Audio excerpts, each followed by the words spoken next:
कभी कभी रात सिर्फ अंधेरी नहीं होती, वो छुप होती है, लेकिन उस छुप के अंदर कुछ बोल रहा होता है। आज की कहानी एक ऐसे ही छुप अंधेरे की है।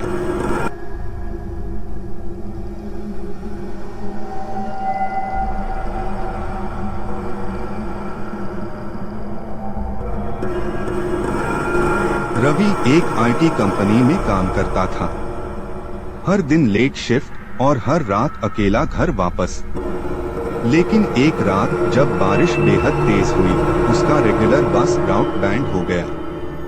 उसने सोचा चलो एक शॉर्टकट ले लेता हूँ। गली पुरानी थी, छोटी और सुनी। दीवारों पर पुराने पोस्टर्स चिपके थे और हवा में नामी थी, जैसे सदी हुई लकड़ी और गीली मिट्टी की मिलजुली बदबू। बीच में उसने देखा एक बोर्ड लटक रहा था। बारिश बढ़ गई थी। रवि सोचता है बस एक रात की बात है, रुक जाता हूँ। दरवाजा खुला, एक बूढ़ी औरत सामने थी। उसकी आंखों के नीचे गहरी लकीरें और हाथ कांप रहे थे। बस एक रात के लिए चाहिए आंटी, रवि बोला।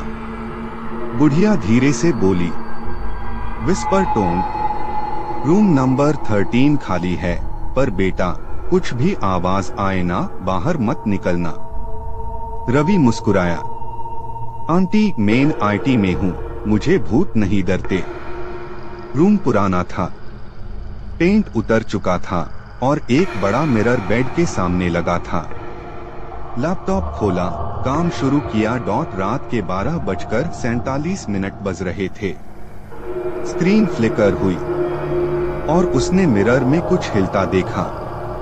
पीछे कोई नहीं था, लेकिन रिफ्लेक्शन थोड़ा देर से मूव कर रहा था। उसने पास जाके देखा और उस रिफ्लेक्शन के गले पर एक काला निशान था। बाहर से हल्की टैपिंग की आवाज आई, जैसे कोई दूर से टेबल पे उंगली से मार रहा हो।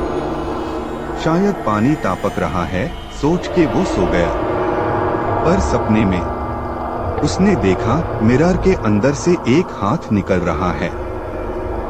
धीरे धीरे वो हाथ उसका ही था और वो उससे खींच रहा था, मुझे अंदर ले चलो। सुबह रवि ने आंख खोली। रूम बिल्कुल नॉर्मल लग रहा था। वो रिसेप्शन गया और बोला, मेन रूम 13 में था, पेमेंट करनी है। रिसेप्शन पे एक आदमी था। उसने रवि को देखा और एकदम सूख गया। रूम 13? उसने पूछा। बेटा वो तो 10 साल पहले सील हुआ था। वहां एक आदमी आग में मर गया था। गले पर काला निशान था उसके। रवि हैस्ट हुए बोला, आप मजाक कर रहे हैं क्या? मेन तू वही रूम में था कल रात। लेकिन जब वो वापस गया, रूम बैंड था। दरवाजा तोड़ के देखा, अंदर सिर्फ जली हुई दीवारें थी।